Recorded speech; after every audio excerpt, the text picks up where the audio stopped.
Hey there, today I'm going to be speaking with Stephen Martha on all things Jehovah's Witness, high-level organisations, etc, etc. It's a really interesting episode, so keep watching. Don't forget to give this video a thumbs up and hit the subscribe button and the notification bell so you can support me so I can continue to do this. Thank you, bye. Okay, so tell me just a little bit about yourself. So you were born and you grew up as a Jehovah's Witness, right? Yeah, that's right. I've been left now some 25 years, so it is quite a long time ago. Although obviously it's still something that I think about quite a bit, and I have sort of revisited, I suppose, my thinking about it over the last few years. Yeah, I'm a my day job is I'm a business improvement trainer and coach, so I work with organisations to help them improve what they do. I train their people and we work on culture and that sort of thing. So that's my day job.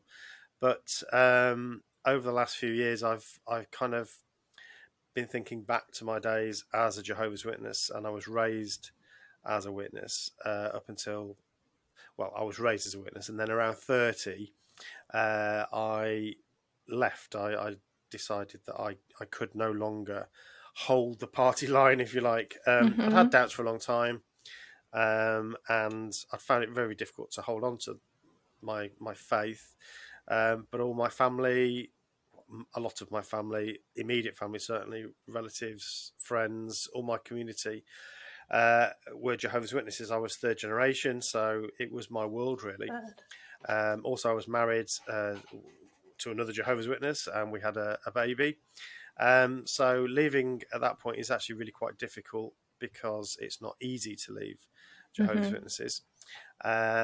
So yeah, I left, and then actually my wife decided to leave about a year later. So we left essentially together. Um, and it was actually the birth of my daughter Celine, with whom I now do a podcast about this. It was my daughter Celine's birth 25 years ago that was the catalyst, really, because I thought, what do I teach her? What do I tell her is the Yeah. truth? Um, and I'd struggled with these doubts, but I'd sort of carried on doing it. But now it is a bit serious because I had to decide, what am I going to teach my daughter? What am I going to tell Mm-hmm. her is true? So I decided I had to look my doubts in the eye and prove it to myself once and for all, or not. And at that point, I kind of made a statement to my friends and family and said, look, I'm going to step back from all the work I've been doing for Jehovah's Witnesses, and I'm going to do my own search for whether I think it is the truth or not. Yeah. And so I read a lot. This is going back 25 years, so there was no YouTube. There was a few discussion groups and things, but I really just did it on my own. I Mm-hmm. read literature, and I read all sorts of science textbooks and so on. Because up until that point, I'd not done that. So Jehovah's Witnesses are encouraged not to look at external knowledge, sources of knowledge. So that was the first time that I Wow. really did that. Even if it's on Jehovah's Witness stuff. Yeah, I mean, I went to school, so it's not Mm-hmm. like you're not allowed to know anything. But if you're talking about Jehovah's Witnesses, or talking about things like Bible beliefs, or even things that Jehovah's Witnesses have a position on, like evolution, for instance, and science around things like the creation of man versus evolution, that sort of thing. You're not really supposed to go looking at external sources. You're supposed to stick to the Bible-based Watchtower of Bible and Tract Society Mm-hmm. stuff, which is what the Jehovah's Witnesses produce. Nowadays, obviously, there's videos and things like that. But it's very, very insular in that way, so it controls the information that you get. So that was the decision I had to make was, look, I'm going to actually look at something from outside, and it took me a few weeks. That was it. It was obviously not true, and really upsetting to think about all the wasted years and all of that. But we can get onto that. Yeah. Like, that must be so hard to even consider leaving something like that when Mm. your whole family, generations of it, have Yeah. literally been ingrained in it. Yeah. Absolutely. Yeah. It's hard. I think it's hard to kind of convey that. Actually, Hmm. it's people. I think often wonder, well, why don't you just leave? You know, if Hmm. you don't like it, if you don't believe it's true. But these sorts of groups have a way of really getting you so you are completely enmeshed within the organisation or within the group. You're not supposed to have friends outside of the organisation, really. So, you might have a few school friends when you're growing up, but you don't really have a lot to do with them. Workmates, well, you have to work with them at work, but you don't really have anything to do with them outside of work. So Hmm. it's very insular. Hmm. So, it's I believe it's set up that way, obviously for good reason, because they want to keep you inside the organisation. They don't want you to start thinking about what it's like outside. Yeah. So yeah, when you're making a decision, you're not just deciding what you believe anymore. You're deciding how you're going to live your life, and if you're strong enough to leave the only community you've ever known, the only friends you've got, and it can mean losing family. So that's something that you know I guess is a very important thing to say, is that Jehovah's Witnesses and similar groups have a way of essentially saying, like, if you're not a Jehovah's Witness, if you're going to leave, you're going to be labelled an apostate, or if you do something else, then they might throw other labels at you. In which case, the congregation is going to be told not to have anything to do with you. It's called disfellowshipping. So you can easily find yourself not only outside of the religious group, but your former friends and even your family will not speak to you anymore. They will shun you, walk past you in the street, have absolutely nothing to do with you. And that Wow. happens to far too many people. I mean, I managed to escape the worst of that, I think, but yeah, it is something that you worry about. Yeah, for sure. Some people probably get really unlucky as well with the response they get after leaving. Um, Before we go in any further, Hmm. what actually is Jehovah's Witness? What do they Hmm. believe in? So Jehovah's Witnesses were formed.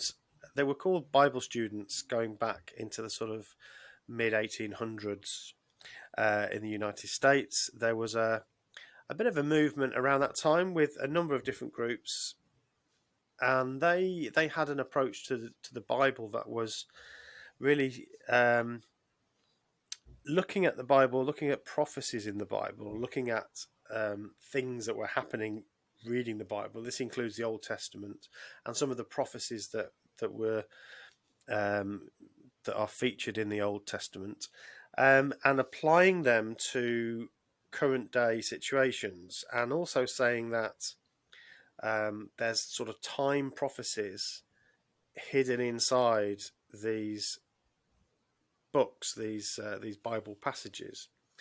So I don't know if you know much about the Bible, but the Old Testament has prophetic books like Daniel and Ezekiel and these sorts of things, and these were accounts of, I suppose, holy men going back, a couple of thousand years or so before Jesus. Actually, it's probably not that far. No, sort of about 500 to 1,000 years before Jesus. And these prophecies are kind of, there's lots of weird symbolism in them. There's all sorts of strange dreams that people are having, and these prophets sort of try to interpret them. So this modern day movement, or in the 1800s, they started to look at all these Bible texts and say, well, actually, there's a message here, and it's telling us when Jesus is going to come again. So the second Okay. coming of Jesus. And so they do some sort of calculations. It's incredibly complex, Wow. based on these Bible passages, often dreams that were then interpreted by these prophets. And they say, well, actually, they had a minor fulfillment back then, but they have a major fulfillment now. And these things are foretelling things yet to come. So there's a number of these groups around at the time. You may have heard of the Millerites. Uh, Mm. the Millerites were the group um, that prophesied that the end would come. And I can't remember the exact date, but again, it was somewhere around the 1800s. And of Okay. course, the end didn't come. The Yeah. end of the system didn't. The end of the world didn't come. And that gets called the Great Disappointment. You might have heard of that. So that group thought the end was coming. They all, sat around. They sold their businesses, they sold their possessions, and they sort of sat around waiting for this moment when the end would come. They thought they were going to get raptured up to heaven, and Jesus was now coming to rid the earth of all the wickedness, and that was kind of it. And of course, that didn't happen. But that movement never really died. So from that movement, you had a group called the Adventists. You still have Seventh Day Adventists, for instance, and Jehovah's Witnesses were called Bible students back then, and they were kind of an Adventist group too. So this idea that we're waiting for Christ's return, when Jesus returns, he's going to rid the world of the wickedness, and either we'll go to heaven, or as Jehovah's Witnesses now believe, the earth is going to be made a paradise forever, and people will be able to live on the earth without dying, literally forever in a paradise. So it's a very, very strange belief, really. But so that's one of the core beliefs of Jehovah's Witnesses, that the end is coming soon, and that only the faithful people are going to be saved by worshipping Jehovah. So really, it's only Jehovah's Witnesses that are going to be saved. God's going to wipe out the other 8.5 billion people, and we'll start again on Paradise Earth, worshipping God. So that's kind of what they're looking forward to. They have some other core beliefs around following the Bible. So they believe the Bible is the inerrant word of God. So, there's nothing in the Bible that's wrong. You need to Yeah. follow everything. So beliefs, morals, everything. So that's a strong belief too.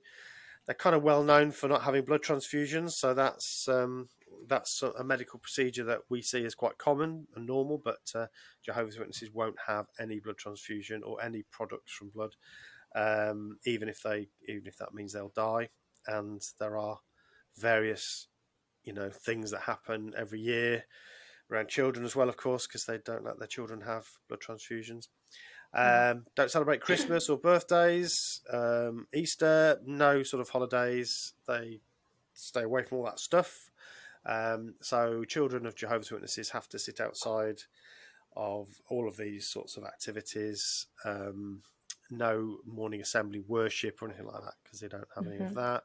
So it's quite an isolating existence, really, in many respects, for children. And then as you grow up, you kind of continue with that. So it's basically, it's a Christian denomination in that they believe in Jesus, but they don't get on well with other Christians. They have differences, so they don't think Jesus is God. They think Jesus was the Son of God, so they don't believe the Trinity. So that puts them at odds with many other Christian faiths, and because they think that every other religion is false, it's all false religion apart from Jehovah's Witnesses, they don't play nice with other religions, so they don't really have anything to do with interfaith or anything like that. So again, it's very isolating, really. Yeah. I remember when I was growing up and going to school, there was a Yeah. girl who was a Jehovah's Witness, and she wasn't allowed birthdays or to celebrate Christmas or anything when everyone else was. And I don't know, I can't imagine being a kid and not being allowed to participate in that. Because I feel like most people that participate in it don't even believe it. It's just like a nice thing to do with everybody. Yeah, I mean, I think that. I'm sure that's true for many Jehovah's Witnesses, but I think Jehovah's Witnesses are a bit different to, let's say, I don't know, Church of England or Catholic or something, where certainly in this country, the UK, or many developed nations, where it's your religion is kind of a secondary thing. Yes, it might be you go to church, and yeah, you might believe in it, but it doesn't demand all that much of you. Jehovah's Witnesses, it's hard to be a nominal Jehovah's Witness, so you're supposed to go to the meetings. I mean, it used to be 3 times a week; it's now twice a week. You're supposed to go knocking on doors or preaching to people. You may have seen the literature carts where they sit waiting for people to come up to them, which they never do. So they sit there looking at their phones for all the time they're there. But that's the idea. you're supposed to do all that stuff. Lots of study, lots of Bible study, lots of reading magazines and the Watchtower and all that sort of stuff. So it's a very, very involved life. So I think perhaps there are lots of people who have doubts and who perhaps struggle to believe it. But I think that there are a lot of very faithful Jehovah's Witnesses who are really it's everything for them. When I was growing up, I was that kid. I was like that friend of yours at school. I had to sit outside on my own at morning assembly.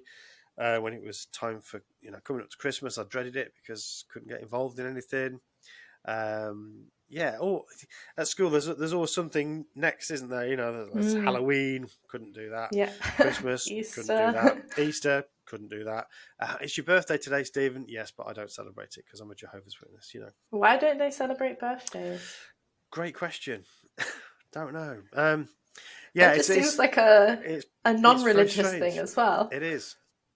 So, putting my schoolboy hat on when I was going to school, and people would ask me that, I would say something like, "Well, the Bible only mentions birthday parties or celebrations twice, and on both of those occasions, somebody got their head chopped off. So the Bible doesn't, has nothing good to say about birthdays, and it was a pagan celebration, so we have nothing to do. Wow. But it's pretty weak, to be honest. I think ex-JWs believe it's more to do with just, doing something that isn't controlled by the organisation. It's, it's something that is nice and honours an individual, where they don't really like that. They don't want you to feel, I don't know, special, or have a special day for you where you might have people round and have a party. That's not really what they want. So it's hard to explain. I don't think it's very logical, but it is absolutely another one of the things you can't do as a Jehovah's Witness, unfortunately. And what about other celebrations, like just if you wanted to have people round for a party for some other reason, would they be okay with that? Yeah, so the young ones, as they call them, sometimes do have parties, and those parties, it depends on how, I'm using these little inverted comma quotes, spiritual the person is, and that basically means, how risque is this party going to be? So if they're faithful Jehovah's Witnesses, then it should be a very wholesome get-together. Why not invite some of the older members of the congregation to the party?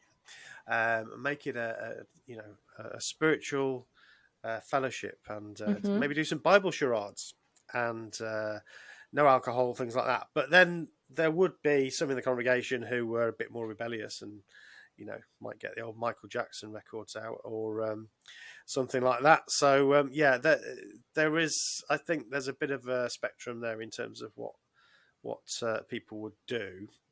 You're all the time, though, on your guard about anything bad happening, so you need to make sure if you're organising the party, you're responsible for what happens there. So, anything like somebody getting drunk, for instance, or having a bit too much to drink, or, heaven forbid, sort of kissing or something like that. No, not allowed. So it's kind of a strict regime, and if you're found responsible for doing anything, or hosting such a thing that got out of hand, then you'd be in trouble. Wow. There were the odd parties, and I used to play sport a lot, so that was kind of allowed. I used to like football, so that was okay. But even then, you'd have a bit of counsel about not being too competitive, and really, the sport. Wow, that's crazy. Competitiveness not good, really. Sport's good because it helps you keep fit and healthy, but we don't want to do anything that's going to glorify the individual, really. So as I say, there are levels of devoutness, I suppose. I was very devout, and I did take it very, very seriously. I think there are other Jehovah's Witnesses who perhaps were a lot less than that, but that's that I was doing what I was supposed to be doing, really. Did you have many friends at school that were also Jehovah's Witnesses, or you kind of on your own? Yeah, pretty much on my own. Certainly in the early days when I started school, there wasn't that many Jehovah's Witnesses around. It's still a small religion really, but there were even fewer when I was growing up. So all the teachers didn't really know anything about it, and there certainly were no other Jehovah's Witnesses in the school. So it's quite a lonely place to be. Mm. When I got to high school, then there were one or two others, but not any in my year, I don't think. So yeah, it was very isolating. I would say that is the word to describe it for children. It's very isolating, and I think one of the reasons that I think it's important to come on podcasts like this is, and why I do one too, is to let people be aware of these things. In your school, if you're a young person watching this, there may well be Jehovah's Witnesses children or young people, and they'll be going through probably some pretty unpleasant things in terms of feeling lonely and isolated and not being part of. You're told not to be part of the world, so you're in the world, but you're no part of it. Is the kind of line. So yeah, it's quite a lonely existence. Sometimes you get bullied and stuff like that. So yeah, I guess be nice to them is what I would say, because it's a tough life, and they do odd things, like knock on your door at the weekend, and that's kind of hard, especially if you're a kid. Yeah. Knocking on the What door of age do they your start? friends. Oh, it's you're dragged around when you're little. I went around in my pushchair, and Oh my gosh. yeah, you literally it's from infancy, and that's a good thing as far as they're concerned. It's the way it should be. When you're very small and you're able to talk, then you might say, "I want to have a go." So you might actually try to. We used to say place some magazines or a book with somebody. So you might offer the magazines to a household and knock on the door. So I did that as a very young boy. So yeah, you're trained very, very early to do that work.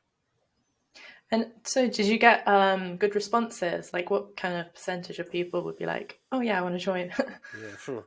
That almost never happens. Yeah, so that's very rare. I was really happy if they took the magazines, and if they gave us some money for them, that was even better. Yeah, You so have to donate it. yeah, oh yeah. I mean, basically, so they changed it a little bit. Basically, we would buy the magazines from the Kingdom Hall. There was a literature counter desk, so you'd buy the magazines and then place them with people in the public. And obviously, if they gave you the money for it, then you'd use that to buy the next lot. So some people think it's more like a business than Yeah. a religion, but yeah. So generally, what happens most of the time, people say, "I'm not interested," and close the door on you. As a child, you've got a little bit extra clout because you're little and cute, and Yeah. you're looking quite vulnerable. Normally with an adult, I would say. So yeah, sometimes they'd say, "Oh, go on then," and then they'd take the magazines off you. As I got older, obviously you get more confident and capable. And when I left school at 16. You're not encouraged to do any further education or anything like that. So that's a no really. You're encouraged to basically do as much as you can on the preaching work. So I left school at 16. I did actually take a full-time job for about 3 years, but I always felt guilty because I knew what I should be doing was what's called pioneering. And pioneering was where you dedicate, in my day, it was 90 hours a month. I think it's 70 now, so they've got it a bit easier now. But you had to dedicate X amount of hours a month to do the preaching work, to do the knocking on the doors and the Bible studies and things like that. So I did that. I left my job and I got a window cleaning round so that I could support myself 2 days a week, earn some money. And then the rest of the time, I was knocking on doors and trying to get people to become Jehovah's Witnesses. So the process is normally you meet them initially, you try to engage them in conversation. You might place a magazine or a book or something. You then make a return visit. So you come back. That's why, folks, if you buy the magazines off somebody to get rid of them, that's a bad move because they'll be back. So you make a return visit because somebody's shown interest, and then you try to develop that into a Bible study, which is basically where you'd perhaps go every week and you spend an hour with them. And that's really where the proper indoctrination begins. So you go through a book or a publication that the Jehovah's Witnesses have produced. It's called a Bible study, but really it's a study of this produced booklet or book. And it's in there that you start to hear the interpretations of the Bible and what you should be doing, what you need to do, and so on. And that's really them trying to bring you in. And so, yeah, eventually some people do become Jehovah's Witnesses through that process. I was actually really bad at it. I wasn't a very good pioneer. I brought nobody in, which I'm really glad about now. But yeah, that's some people are really good at it. I suppose as like in every other walk of life, some people are great salespeople, aren't they? And they're just able to do it. Gab. Indeed, yeah. But I didn't. Has to be. Oh, sorry. I was going to say I didn't have that that skill. Whether it's because deep down I had my doubts, it might have been that. I don't know. Yeah, it has to be good for your confidence though, and like your personal development with people and stuff. I think it taught me some skills. I will say that. I guess though, confidence-wise, I'm not sure. You do get a lot of knockbacks. Now you might think, well, that builds up your resilience, but in the end, you do get a bit fed up with just knocking on the door. I mean, let's be honest, most people are out anyway during the day. Certainly they were when I was there. Maybe it's a bit less so now because people work from home. But you're knocking on the door, nobody comes to the door, next one. Knocking on the door, no thank you, next one. Thank you, next one. And it's kind of like that. And sometimes people are a bit aggressive and a bit rude. And so, yeah, I don't know if it built my confidence. I felt very, very depressed as a pioneer. It was really depressing and boring, and then my other job, my window cleaning, was also boring and depressing. So yeah, I was really unhappy actually as a young person. Yeah, it was quite a depressing, boring life. And how old were you when you were doing 70, 90 hours a week of this? So it's 90 hours a month. I think I said a week. Month. Sorry. Sorry. Yeah, it's month. I think I got it wrong. It's 90 hours a month, but still that's quite a lot. How old was I? I would have been about 18, 19 when I was doing that. So yeah, when I should have been going to university or, cracking on with my career, I was plodding the streets, knocking on people's doors, trying to encourage them to have a Bible study. Yeah, because you don't really get anything out of it because you don't get paid for it or anything. It's all voluntary, isn't it? Exactly. Yeah. So would you consider Jehovah's Witness a cult? Because I know a lot of people that I speak to, they wouldn't consider it a cult, but that's probably because they don't really know much about it. They've just kind of heard it's like a religion. Yeah, so it's a really good question because I think it's a contested one. When I first left, I probably wouldn't have called them a cult. In fact, I would have said, no, it's not really a cult because... but the more I've studied it, the more I've read, the more I've thought about how cults operate, the more I say, yes, I think it does fit the definition. It absolutely does. Because the word cult isn't a scientific term anyway. So there is no definitive set of, or a definition for cult. It is in many respects subjective. But if you think about what we mean when we talk about a cult, so there's quite a well-known cult expert called Stephen Hassan who has written about this, and there's lots of others that are quite well known. But he has something called the BITE model, which stands for behavior control, information control, thought control, and emotional control. And no cult, or very rarely do cults tick absolutely every single box to the nth degree, but it's a spectrum really. So think of cults as a spectrum. On the one end, you've got the absolute, crazy cult that is living in the middle of nowhere, doing some horrific things and, also the famous ones, I suppose you might think of, that end up mass suicide or something like that. You might say, well, that's at one end of the spectrum, but I think there's gradations of it. So for Jehovah's Witnesses, it's very clear what you're allowed to do and you're not to do. So as a Jehovah's Witness, you're told. So your sexuality, for instance, there are no gay Jehovah's Witnesses. You are not allowed to be gay if you're a Jehovah's Witness. If you do have feelings that are homosexual, then you've got to suppress those feelings. So there is absolutely zero tolerance of homosexuality or gay lifestyles or anything like that as a Jehovah's Witness. So that's very clear. Your behaviour is controlled. No sex outside of marriage, so you're not allowed to live together unless you're married. So you are very much controlled about your sexuality. There is no abortion, so that's again control over your reproduction. You're told essentially what clothes you can wear. You can't wear anything too revealing if you're a woman. Men are not supposed to wear their trousers too tight. There's all sorts of very strange things, but you're told about how to behave and what to do. You're not allowed to join the armed forces. You're not allowed to vote. You're not allowed to belong to a political party. As I said, you're not supposed to have any sort of fellowship outside of the organisation. So these are all very controlling things. I mentioned you're not supposed to look at.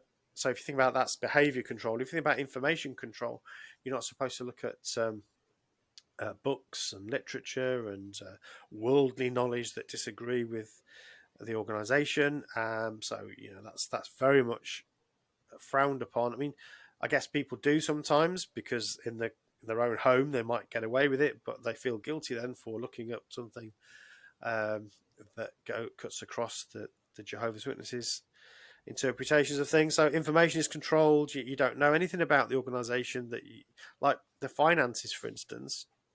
How is the money spent? That's all very, very closed. Jehovah's Witnesses don't know their own disciplinary procedures unless you're an elder. So if you're a young person, let's say, just for instance, it could happen to anybody though. Let's say you've got a relationship, your boyfriend and girlfriend, with a view to getting married, because you're not supposed to have a relationship unless you're going to get married. So let's say you're dating somebody, you're engaged to them, and maybe things happen, and you find that actually you've slept together. Right, now you have to tell the elders about this. The elders will have a book that they use to ask you questions about that relationship and what you did. And some pretty gross questions, if I'm honest. These are things that I've been finding out fairly recently, really, from people who've been involved in something like that. But you don't know what the questions are. You don't know how the judgment is going to be made. So you don't really understand how that process is going to work. So that's just another example of information control. Thought control is a good one. You're not even supposed to think bad thoughts. You're not even supposed to think about things that are contrary to the organization's teaching. And you're constantly being bombarded with information. So at the meetings, it's the same stuff over and over again.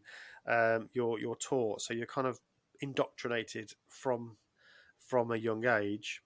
And yeah, emotionally, this kind of makes life very, very difficult. So I believe that it does fit those criteria. Also, if you think about a cult will set up a system that means that you are so embroiled in this organization. If you isolate somebody so that all they know, all they have, all their support system, their support network is this organization, then the next step is to threaten you with the loss of that if you do something that they don't like, or if you leave, you lose all of that. This is quite a cynical system of control. So I tend to prefer the term high control group or high demand group. Yeah. But cult it's a useful word. It's not very well defined, therefore there's always going to be arguments. But what's really important is it a harmful organization? And my view is it is a harmful organization. There are some things they could do that would actually eliminate that. Um, I would say a handful of things that they should do that could move them from that harmful, high control, high demand group into something more mainstream. But I don't see them ever doing that. So yeah, I think it is a cult. So, what's the structure of the organization? Is there like someone at the top and the power trickles down, or how does it work? Yeah, so it works a lot like a business. Actually, you've got a what they call a governing body. The governing body is at present, I think it's 8 men. I could be wrong, but they're only men. So this is another thing about Jehovah's Witnesses. It's a very patriarchal system. So women have no authority in the organisation at all. They're not allowed to be elders. They're not certainly would never be on the governing body. So there's a governing body that the numbers differ from time to time. They're all elders. They're all men. And they are, I suppose, the spiritual lead of the organisation. I think they've restructured it a little bit recently to produce a kind of parallel, more commercial side of things, which is where the money gets used and so on. But as far as I understand it, it's still really the governing body that have the final say on what happens. So the governing body, and then underneath that, you've got a set of zones, which generally are like big countries or groups of countries. So obviously US is the biggest, and the UK is quite a big one. And then there'll be different zones around the world. And then you've got circuits, and the circuits are the countries or the zones split up further. They have overseers that look after those zones and those circuits. And you get to see the circuit overseers. So they visit the congregations on a sort of regular basis, and they just make sure that the elders are doing the right thing. So each congregation has its own elders who essentially report to the circuit overseers. They would perhaps disagree with some of the terminology I'm using here, but because I'm talking about it like I would a business, but actually, it's very much like that. You've got the high level hierarchy, and then you've got sub managers, and then team leaders, essentially, who are the elders who work in the congregations. So yeah, it's very well structured. It's still very centralized though, so all the rules, all the processes come from the centre, either from the governing body or from the local branch, like the Bethel in London. So in the UK, there's a branch that basically all the edicts come from that, but they'll have had their information come from the governing body in New York. So yeah, it's very centralised. It's all very tightly controlled. Wow. Yeah. So, is there a lot of money going into it, do you think? Yeah, they do all right. I think a big factor. So the donations, they have donations. They've, as far as I understand it, and again, I've been gone quite a long time, so I'm now going off what I understand from other people's accounts. But I think there's kind of they ask the members to commit a certain amount of money every month to the work, so they have a known amount of money coming in. It sounds a lot like a tithe, but they would deny that. It is voluntary, so you don't have to do that, but you are encouraged to give some money. But I think one of the biggest areas that they've done very well is through property. So I was actually part of the regional building team. So we would go round to different parts of the country and build kingdom halls.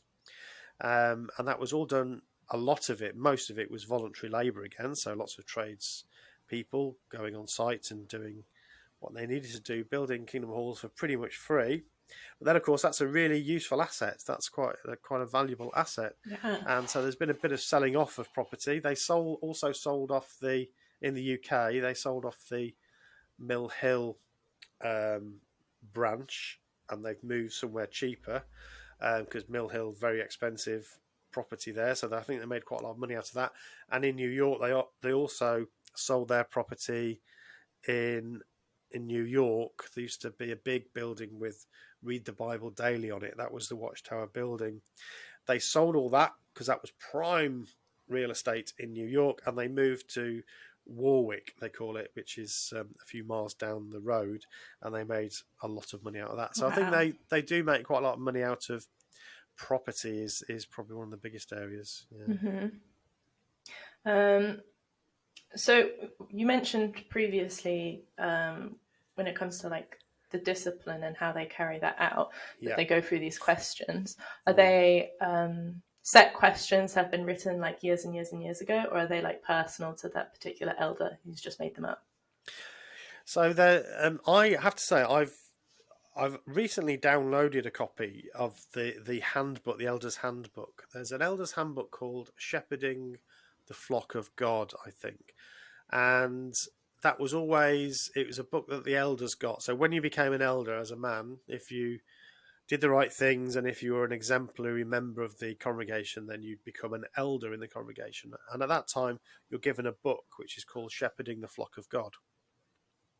And but that was secret. You weren't allowed to share that with anybody else, even your family. You had to keep that separate from anybody else.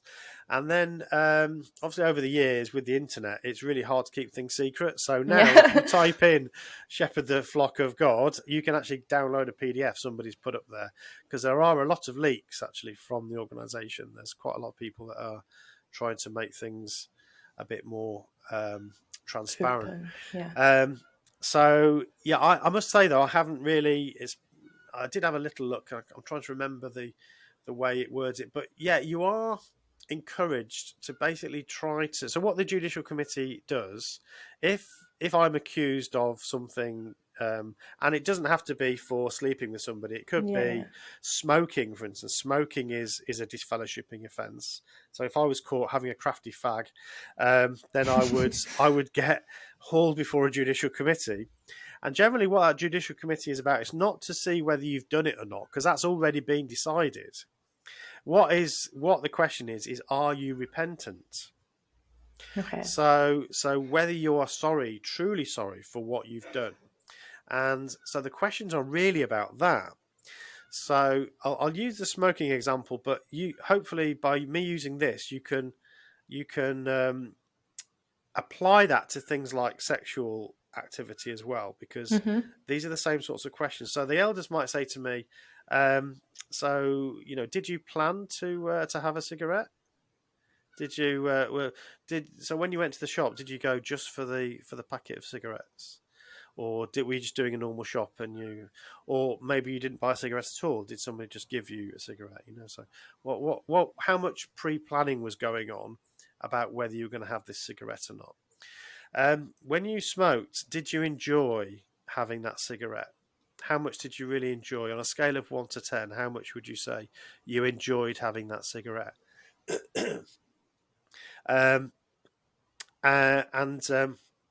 After you'd had the cigarette, what did you do after that? And so you can imagine those are the same questions. I'm being purposely. I'm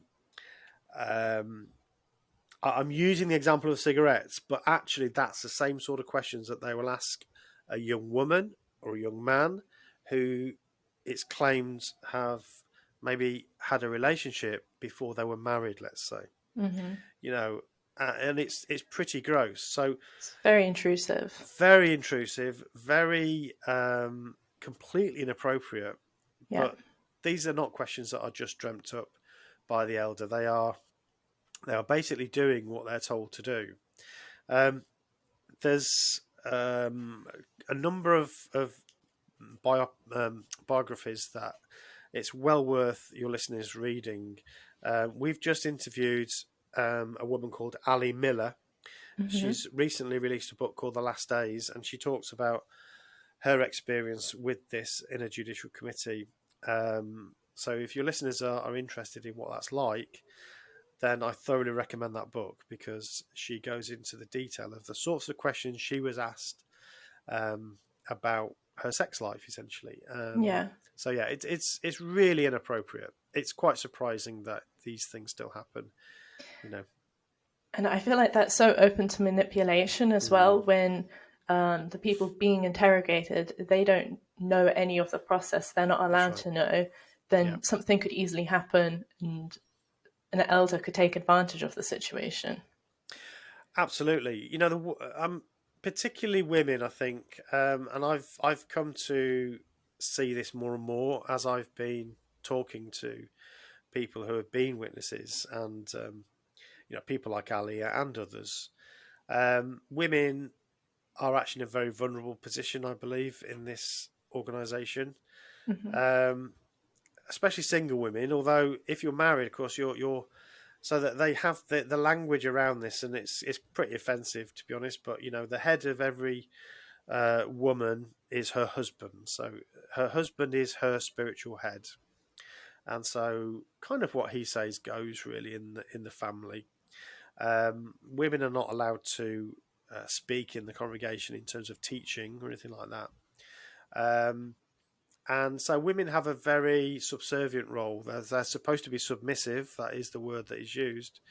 And so they have no power. So women have no power in the organisation. So yes, you're right. That's open to abuse. Hmm. When you have an organisation that treats people in that way, then yes, you're going to get some men who take advantage of that, of course, Hmm. and that does happen. There have been numerous accusations of sexual abuse, both to children and to women. Um, I mean, Jehovah's Witnesses are not unique in this, of course. We've seen lots of Everywhere, yeah. terrible examples of this in other organisations, but groups like Jehovah's Witnesses are particularly susceptible, in my view, because of this power imbalance. If you create a situation where all the power is with the man of the house, then yeah, don't be surprised if you have some situations where that Hmm. becomes very dangerous. Let's say. Yeah. It reminds me a bit of the Orthodox Jews, Mm. women's place in their religion as well. Um, so after these questions, what are they getting out of it? Like, how are they deciding the outcome? Yeah, so they have to then decide on the basis of these questions. If I going back to my smoking example, Hmm. and again I'm using that as a proxy, really, for the more gross things that they actually ask. But if they say, if I say to them, well, I did actually plan to have a cigarette. I went to the shop specifically with the purpose of buying cigarettes, but I'm really, really sorry now. Then they might decide that because I'd prepared it in advance, then I'm not likely to be as repentant as I need to be. Okay. If I'd have just, somebody slipped me a cigarette and said, have a cigarette, Stephen. Maybe I hadn't planned it, I hadn't thought about it, I hadn't prepared myself for it. Okay, and he seems really sorry. So, but it's really, how can anybody know somebody else's inner motivations Yeah. and how much they are really sorry for something? So you've got three men here, and the judicial committee is always three men making a judgment about somebody's inner state, whether they're sorry about something. And so yeah, it's of course they're going to differ about whether they believe that's true or not, and they'll then decide whether the person is repentant or not. And on the basis of that, if they think the person is repentant, Hmm.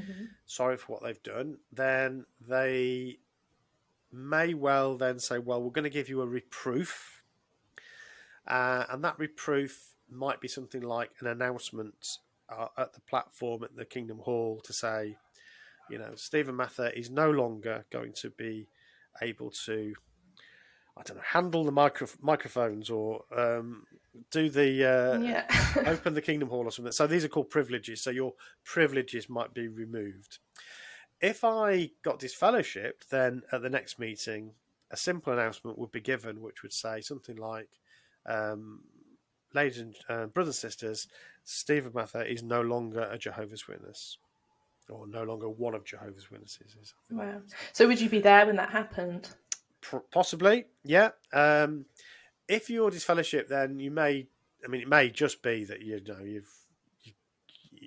fed up with it and you don't want to be it anymore. Which obviously you wouldn't be there. But yeah, if you decide you are repentant and you really want to come back, then yes, you may well be there. And of course, if you are repentant, or they think you're repentant, and you just get the reproof, then you'll definitely be there. So be sat there whilst that announcement is going on. Then also, if you are going back to the reproof, they might then have a special item on one of the meetings about the thing that you've done. So, so today we've got a special needs item about smoking. So they're just trying to rub it in. It's like people are able to put two and two together clearly. So everybody gets to know, or at least it sometimes happens like that. So yeah, it's pretty unpleasant. Yeah. Disfellowshipping though can be devastating, because what disfellowshipping means is that you are essentially isolated from the congregation, and I'm not exaggerating. You are. And I've done it myself with people who've been disfellowshipped. If I see them in the street, I would walk past them without saying hello, even if I've known them since childhood. Yeah. If they want to come back to the meetings and become reinstated, there is a process for that, but that means they have to come to the meeting, sit at the back, and nobody can talk to them. So they are literally ignored throughout the whole meeting, and then they have to leave just before it finishes. And of course, this it depends on the situation, but, if I'm a young woman, let's say, 18, 19, just left home, but still pretty vulnerable, suddenly my parents don't speak to me anymore. And if you think that's me making that up, all you need to do is have a look at the Jehovah's Witnesses' own website. I think it's still there, but there is a little drama there of what it's like to be disfellowshipped and how to stay faithful to Jehovah as parents, by basically ignoring your daughter as she's calling you because she needs some help. Now, of course, there are some witnesses who will perhaps break those rules a bit, bend them a bit, because obviously people will love their family, won't they? If the daughter or the son is living at home, then they may still be allowed to do that, and obviously they would speak to them if they're living in the same house. But as soon as they move out, then you're strongly encouraged not to have anything to do with them. So, yeah, it's that's unacceptable. That's unacceptable. They need to stop doing that, in my view. And I'm not an activist. I wouldn't say. It's not something that I'm personally not petitioning governments and so on. But I think as a citizen, we should be concerned that we are allowing that to happen. And actually, as a charity, because they're a charity, they receive public funds. So, as a charity, they have tax-free status, which essentially means that you and I, through our taxes, are helping to pay for these sorts of practices. And I think that's unacceptable. Yeah. And that's the psychological effects that has to have on a person. Yeah. Like if you're being ostracized, have to be detrimental, especially if you still want to be part of Jehovah's Witness. You know, it's different if you don't care and you don't want to be there, but if you want to be there, it's like, that must be awful. Yeah, so there's different, I guess there's different situations. So yeah, you might be, you actually might be sorry, although the elders don't think you are, you actually might be really sorry and devastated about what you've done, but you still really believe it. So yeah, you still really believe it. And whilst you're disfellowshipped, you're on the outside of this wonderful, you're told, this wonderful organisation that is going to save you when Armageddon comes. So, you're in very, very dangerous situation here as a disfellowshipped person. So it can be absolutely devastating. And, this also happens to parents who have children who are still witnesses. So I know of quite a few cases, actually. Again, we've had people on our podcast who has not seen his son or not spoken to his son for, over a decade. and he lives literally down the street. Oh my gosh. It's just appalling, and that's because he decided to leave, and he spoke out about it. So that's another reason why you can get disfellowshipped is if you're an apostate, which means that you've left and you are essentially speaking out against the organisation. So I should, I suppose, clarify my own position. So I left about 25 years ago, but what I did what we call faded. So I didn't go out with a bang. I didn't go around saying, right, this is a load of rubbish. You shouldn't believe this anymore. I just literally went quietly, and it meant that nobody really came after me. When people asked me why I wasn't going anymore, I just sort of said something very bland. I tried not to put myself in that apostasy category. Yeah. And so I was able to leave without too much. I didn't have to go to a judicial committee or anything like that. So I feel I was lucky. I planned it that way, but some people do still get chased. It's now quite a long time ago. So I feel over the last couple of years, I felt more willing to come out and talk about my own experience and what I think about it. But technically, I could get a letter one morning from some body of elders in a local congregation somewhere to say that I need to go and attend a judicial committee, and they could disfellowship me even after 25 years, which would have implication for people I can speak to. So, yeah, it's still something that is on my mind, but I've decided that I really want to talk about it. So, Yeah. I'm hoping that doesn't happen, but Yeah. It's a hard thing because you don't want to live your life for these other people that don't agree with what you're doing, because people aren't ever going to always like what you do. But it's just the implications of what happens after that are difficult. That's right. So, I mean, what is that other than coercive control? Yeah. That is the very definition of coercive control. Stephen, you better not say anything, because if you do, then we're going to do something you don't like. This is coercive control. This might be a reason why people come back to be a Jehovah's Witness, even if they've been disfellowshipped, because although they might not believe it, they really can't stand not having anything to do with their family. Yeah. So they'll come back anyway. And it's even quite explicitly said as well, part of the reason for disfellowshipping is because it's really painful. People really want to come back to their families. So it's important that you don't speak to them so that they do come back, I mean, it's almost unbelievable that it's so blatant. And no, go ahead. No, sorry, I kind of I said Okay. it. No, I was going to ask what, because when you were younger, you were very into it. Yeah. What changed? Why did you choose to leave? Yeah, why did I choose to leave? I left because I'd always had doubts, although I'm the sort of person that if I do something, I really try to do it, to the best of my ability. So I really wanted to be a good Jehovah's Witness. I wanted to do it because, again, all my family and friends, it was my community. And also it becomes obviously a really important part of your identity. It was who I was. And which is one of the, I think, really important things that people need to understand about leaving is you lose that. You lose this sense of identity. But I had doubts for quite a while, and my doubts were more around things like some of the literal interpretation of the Bible.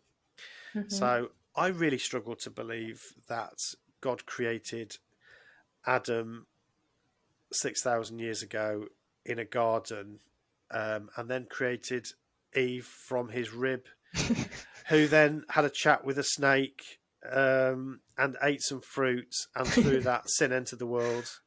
And then we had Noah's Ark, where all the animals got put into the ark, and that's how they were all saved. God flooded the whole world, killed everybody, and within a few generations we're back to the Tower of Babel, where he confuses the languages so that they can't build the tower. This is all fairy stories.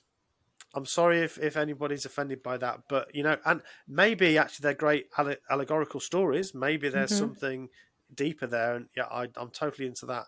I think the account of Genesis about um, man and woman making their own decisions about eating this fruit and what that meant about knowledge, and so I think that these are really interesting stories, but Yeah. these are not scientific accounts of what actually happened. Yeah. So those are things I really struggled to accept, but I had to accept them if I was a Jehovah's Witness. Um, it just seemed to me that there were so many things that didn't make sense with that. The Bible prophecies as well. The idea that when Jesus was talking to his disciples on the mountain, looking at Jerusalem, when he said, all these things are going to happen. You're going to see the signs of the last days are going to be wars and food shortages and pestilence and all these things, um, and that would be the sign that the end would come. But he was talking about Jerusalem. He was talking about Jerusalem being destroyed.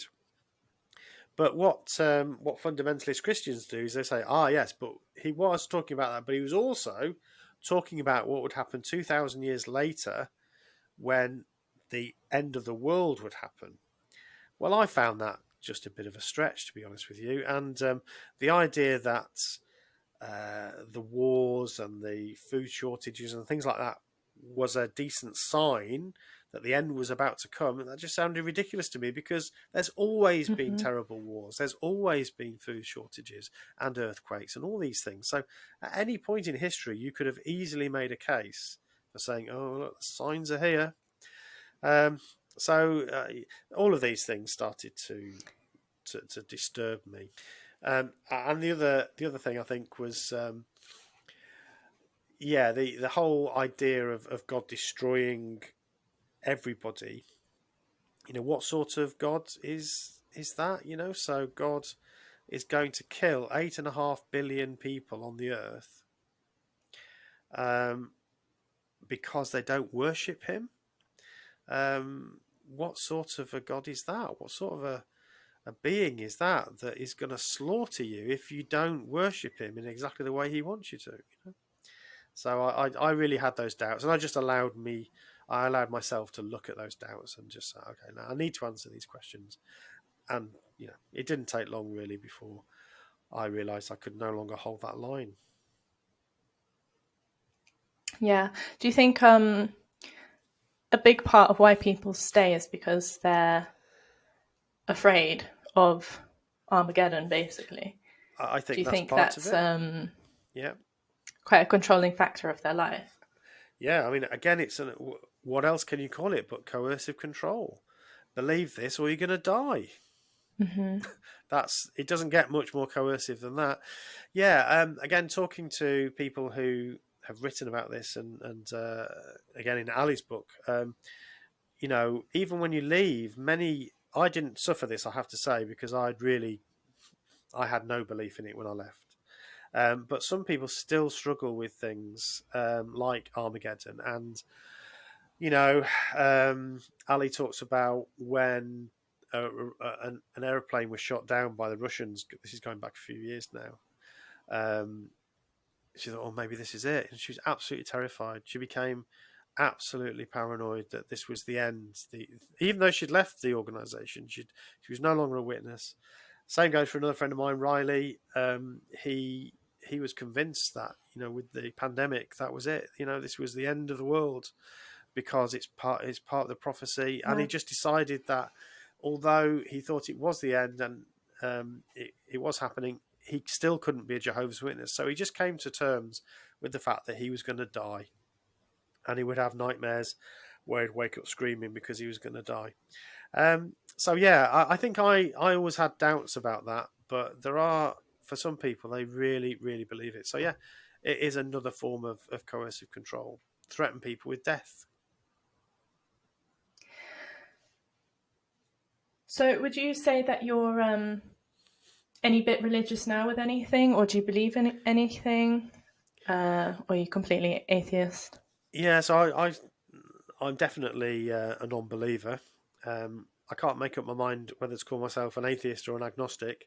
So I'm not a militant atheist in that, I don't feel it's my job to get rid of people's religious beliefs. So I think everybody has a right to believe what they want to believe, as long as it doesn't hurt other people.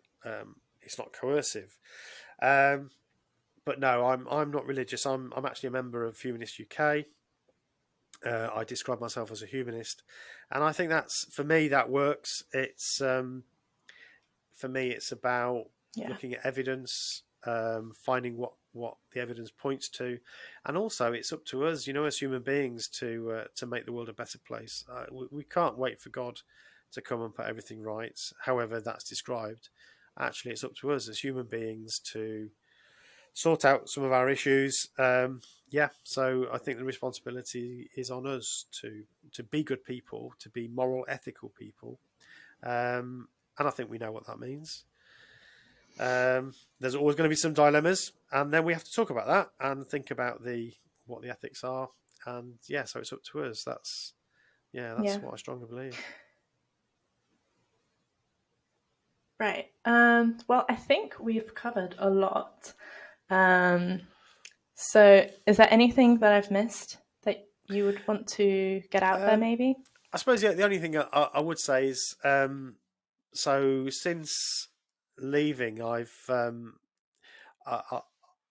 a whole bit of life that I've had to rebuild, which anybody who leaves a high control group has to do. And in some respects, that's even more interesting, because you can imagine, when you leave a high control group that's told you everything you believe, you'd never had to weigh up what you think about all these different things. So, what do I think about politics? What do I think about LGBT rights? What do I think about abortion? What do I think? All these questions are already told. You're told the answers to them. So when you leave, you have to make your mind up about all these things. And you've also got, what do I do with my career now? I've got no proper education. I've got no career. I'm a window cleaner. And that was where I was when I left. And I'd ended up doing sort of gardening work. So when I left, then was a really long period of me trying to get myself back onto some sort of footing, or onto the start of some sort of footing. At 30, I went, had to go back to school. I did an A-level in computing, and then later on I did a degree in psychology, and I've just finished my master's in organizational psychology. And in that time, I developed my career in training and coaching and working businesses. But you can imagine how hard all that is. So there's a whole bit of life that you have to build from scratch, and that's what I've done over the years. And since doing the masters in organizational psychology, I've also started to look at how these groups work and how cults manipulate people, how they influence people, and so on. So I think that's a really interesting area. And also, the other thing that I do now, I mentioned I have a podcast with my daughter called "What Should I Think About?" ... And the purpose of the podcast is really to sort of help people who have left a group like that to start to think about these big questions. What do I think about this? What do I think about that? So, that's the thing I'm kind of pushing a lot of effort into, is to try and get that conversation going, because it's about the future for people. It's about, what do I do next? That's a very potted kind of version of what I'm doing these days. So you have your podcast. Is there anything else that, like a website or anything? Yeah. When my daughter finished her uni studies, we set up a little production company called Evil Sheep Productions, and the podcast is done as part of Evil Sheep Productions. So there's the website evilsheep.co.uk, and you can access the podcast through that website, or of course you can get it through Apple or Spotify or any of the other platforms. My daughter is 25, never been a Jehovah's Witness, of course, because she was the catalyst that made me think, what do I tell her? So we have this little kind of, the conceit, if you like, behind it is, me and Celine are the same age in some respects when it comes to living in the world. I started to live in the world when I was 25. Celine, um, sorry, when I was 30. Celine came along at that time, and she's now 25. So am I, in terms of living in the world. So we're kind of exploring that together. But obviously, it's quite nice to do a podcast with my daughter. So yeah, you can hear us talk about some of these issues. We also interview people who have been in cults, different ones, all sorts of different cults. We talk to experts in the field as well. So yeah, check it out. It'd been really nice to see more listeners. Always hard, isn't it, Lisa, to get more listeners? Yeah, for sure. Yeah, so it's been amazing talking to you. Really interesting. Hopefully we can maybe have another conversation again some point in the future. Yeah, I'd be absolutely open to that. There's loads we could talk about. As I say, there's this whole other bit, which is the bit after the leaving, which is yeah, is really different for everybody, different for every person, I think. But yeah, very, very important.